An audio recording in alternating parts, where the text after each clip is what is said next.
Hello food lovers, welcome back to Shivani kitchen. ఇవాళ ఇంకో మంచి రెసిపీతో వచ్చేసాను. అమ్మ చెప్పిన సీక్రెట్ ఇంగ్రీడియంట్ మీతో షేర్ చేసుకోబోతున్నాను. దానికోసం 1/2 kg గోకరకాయ, సన్నగా తరిగి పెట్టుకున్న ఒక ఉల్లిపాయ.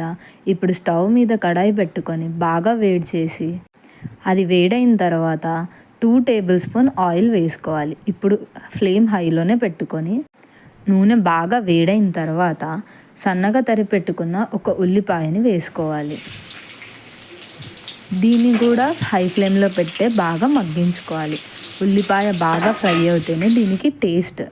అది మంచి గోల్డెన్ బ్రౌన్ కలర్ వచ్చాక అప్పుడు మనం దాంట్లోకి ఒక 1 స్పూన్ అల్లం వెల్లుల్లి పేస్ట్ వేసి బాగా ఫ్రై చేసుకోవాలి, పచ్చివాసన పోయేంత వరకు.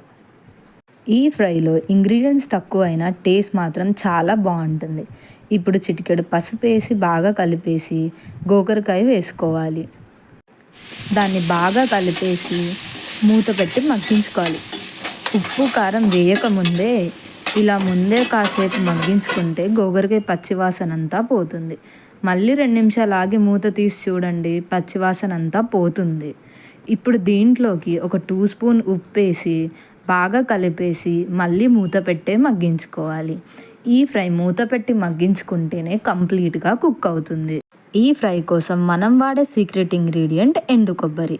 దీన్ని సన్నగా తరిగి పెట్టుకొని మిక్సీ జార్లో వేసుకొని బాగా పొడి చేసి పెట్టుకోవాలి. ఓవైపు గోకరకాయ మగ్గుతుంటేనే ఇది చేసి పెట్టుకోవాలి. ఇప్పుడు మూత తీసి చూస్తే గోకరకాయ 50% ఉడికిపోయింది. దీన్ని బాగా కలిపేసుకొని ఇప్పుడు దీంట్లోకి కారం యాడ్ చేసుకోవాలి. సో ఇందులో నేను వాడే కారం వచ్చేసి మిరపకాయలు ఎండపెట్టి పొడి చేసుకున్న కారం పొడి, ప్యాకెట్లో కొన్నదైతే కాదు.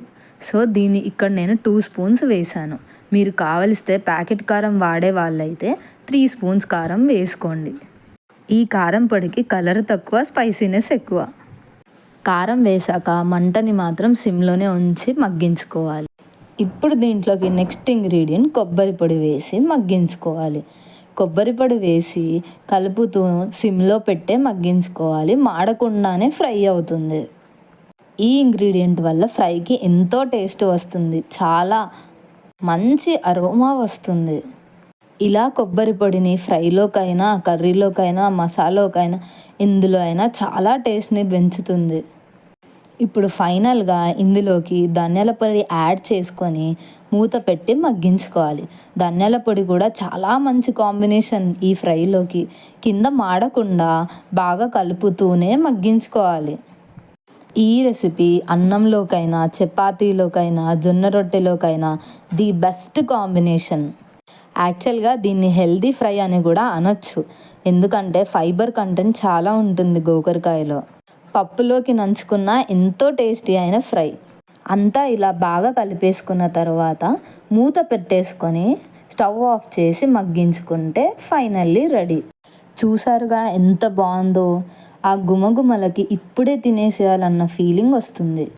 ఈ వీడియోని మీ ఫ్రెండ్స్ అండ్ ఫ్యామిలీకి షేర్ చేసి లైక్ చేయండి. ట్రై చేసి ఎలా వచ్చిందో కామెంట్ చేయడం మర్చిపోవద్దు.